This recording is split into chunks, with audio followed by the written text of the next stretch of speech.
Hello दोस्तों, मैं हूं आपका होस्ट दोस्त विनोद कुमार कुशवाहा और आप देख रहे हैं सिनी टॉकर चैनल। तो आज के इस वीडियो में हम सीजन 1 के एपिसोड नंबर 5 को आपके सामने एक्सप्लेन करने वाले हैं। तो इस एपिसोड की कहानी कंजुआ डैम से शुरू होती है, जो पूरी तरह से बर्बाद होने वाला है और साथ ही साथ पूरे गांव को अपने चपेटे में ले चुका है। और इधर रानी अपने कुत्ते और नेरी के साथ वहां से निकल जाती है। और इधर हम देखते हैं कि मागरा जब एकांत में बैठी होती है तो वहां पे पेरिस आकर उससे बातें करते हुए यही कहती है कि मुझे ऐसा महसूस हो रहा है कि तुम कुछ न कुछ हम लोगों से जरूर छुपा रही हो, क्योंकि जब से ये यात्रा शुरू हुई है तब से तुम्हारा रवैया कुछ बदला बदला सा लग रहा है और कुछ भयानक। जिस पर मागरा उसकी बात काटते हुए कहती है कि मैं वही मागरा हूँ जिसे तुम बरसों से जानती हो। मैं तुम्हारे भ्रम और तुम्हारे जिज्ञासा को अच्छे से समझ रही हूँ और ऐसा बिल्कुल भी नहीं है कि मैं किसी गलत इरादे से अपने पति और अपने बच्चे की जिंदगी खतरे में डाल रही हूँ। और फिर मागरा पेरिस से उसका हाथ पकड़ने को कहकर प्रे करने लगती है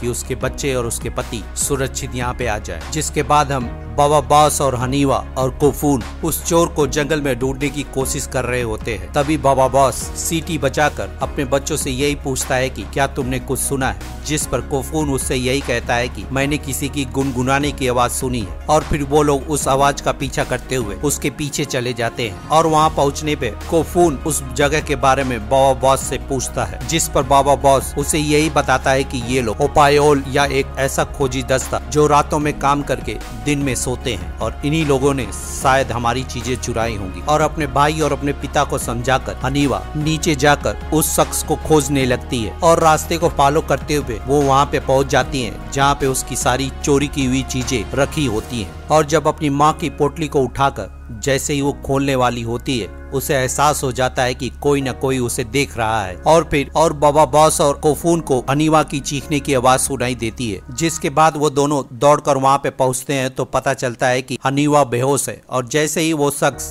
बाबा बॉस पे हमला करने वाला होता है, कोफून उसे धक्का मारकर बचा लेता है और फिर वो शख्स कोफून पे हमला करने लगता है। और जैसे ही वो शख्स कोफून पे वार करने वाला होता है, बाबा बॉस उसे धक्का देकर कोफून को बचा लेता है। और जैसे ही बाबा बॉस उससे लड़कर उसका काम तमाम करने वाला होता है, हनीवा बाबा बॉस को उसको छोड़ने को कहकर उसके सीने पर बने हुए आई सिंबल को छूने को कहती है। और ये सिंबल जेरा मरेल द्वारा दिए गए लेटर के सिंबल से मैच खाता है। और बाबा बॉस उस आई के सिंबल को छूने के बाद उसे छोड़ देता है और हमें ये भी पता चलता है कि वो देख सकता है। और इधर रानी एक जगह पे रुककर आराम करने के बाद जब वो अपने घोड़ा गाड़ी के पास आकर अपने ड्राइवर को आवाज देते हैं तो वो उसे नहीं मिलता है। और जब रानी अपने ड्राइवर को खोजने के लिए आगे बढ़ती है तो तभी कोई पीछे से नायरी का कत्ल कर देता है। और जब रानी केन कुछ दूर आगे जाती है तो उसे ड्राइवर की लाश मिलती है। और फिर थोड़ी देर रानी के साथ मस्ती मजाक करने के बाद वो लोग उसे पकड़ कर ले जाते हैं। और इधर वापस लौटने के बाद हनीवा उसकी चुराई हुई पोटली को अपनी माँ को दे देती है। और सभी के आने पे पेरिस को पता चल जाता है कि उनमें से एक लोगों की संख्या बढ़ गई है। और पेरिस के पूछने पे हनीवा उसे बताती है कि इसका नाम बूट्स है और उसे नहीं पता था कि वो किन लोगों की चीजें चुरा रहा है। और वो ये भी बताती है कि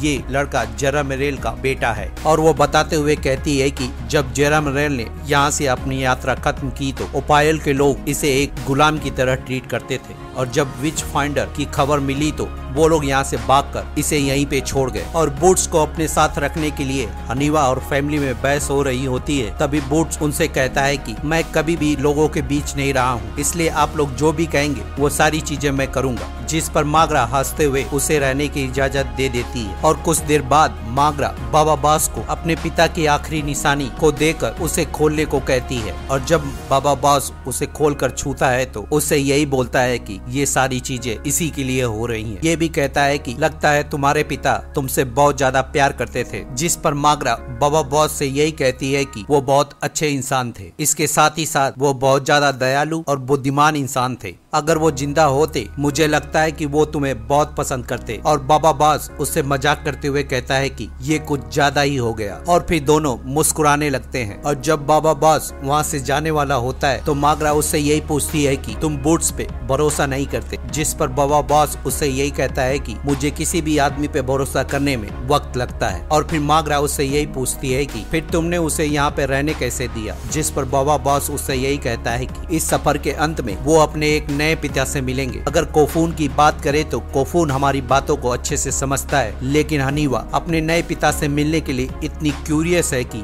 मैं किसी भी वजह से उसे दुख नहीं पहुंचाना चाहता और ना ही उसे खोना चाहता हूँ। जिस पर मागरा उससे यही कहती है कि हम अपने बच्चों को नहीं खोएंगे। और इधर रानी केन को वो लोग पकड़कर कीड़ों के शहर में ले आते हुए उनके सरदार के सामने उसे पेश करते हैं और उसका सरदार रेशम के कीड़ों से बने हुए कपड़ों की खूबियों को बताते हुए जब अपनी बात खत्म करता है तो रानी उसे चिल्लाकर यही कहती है कि तुम अपनी जिंदगी की सबसे बड़ी गलती कर रहे हो। जिस पर वहाँ का सरदार उसके गले में रस्सी डालकर कसते हुए उससे यही बोलता है कि तुम होती कौन हो ऐसा दावा करने वाली जिसने शायद जिंदगी में कभी भी काम न किया हो। और वो उससे ये भी कहता है कि तुम भी बाकियों की तरह इस काम को सीखोगी और काम करोगी। अगर भागने की कोशिश की तो उसके नतीजे के लिए भी तुम्हें तैयार रहना होगा और तुम इन सब में सबसे अजीब हो और मैं आशा करता हूँ कि एक न एक दिन मैं तुम्हारे साथ समय जरूर बिताऊंगा। और इधर जब बाबा बॉस बोट को देखने के लिए आता है तो कोफून उसे यही बताता है कि बोट पानी के खत्म होने की वजह से अटक गई है और तभी विच फाइंडर के कमांडर के आ जाने की वजह से बाबा बॉस सभी लोगों को वहां से भागने के लिए कहता है और सभी लोग भागते हुए जंगल के अंदर छुपने के लिए चले जाते हैं। और इधर विच फाइंडर की पूरी सेना उन पे धावा बोलने के लिए पूरी तरह से तैयार होकर उनके पास आने लगती है और जंगल में भी उनके आदमी होने की वजह से बाबा बॉस हनीवा से कहकर पेरिस और उसकी माँ को छुपाने को कहता है और फिर हनीवा एक पेड़ के छाल के अंदर पेरिस और अपनी माँ को उसके अंदर पहुंचाकर उन्हें वहाँ पे रुकने को कहती है। और यहाँ पे भी पहला वार बाबा बॉस ही करता है और उसे देखने के बाद बूट्स भी उस लड़ाई में कूद पड़ता है और मौका पा जाने पर कोफून भी एक आदमी को ठिकाने लगाता है और फिर सभी लोग मिलकर धीरे धीरे उन सैनिकों को मारने लगते हैं। और इधर मागरा पेरिस को छोड़कर कहीं चली जाती है और ये जानने के बाद पेरिस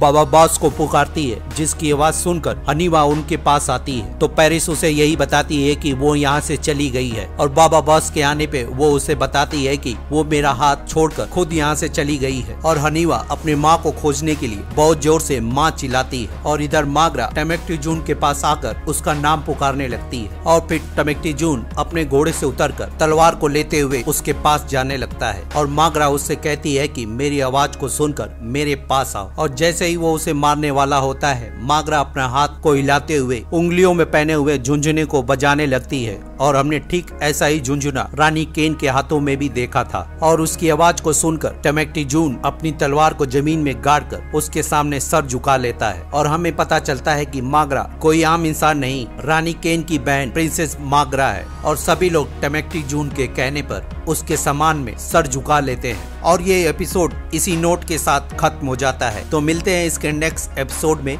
और जाने से पहले एक छोटी सी रिक्वेस्ट, वीडियो को लाइक और चैनल को सब्सक्राइब करने की। तो मिलते हैं इसके अगले एपिसोड में। शुक्रिया।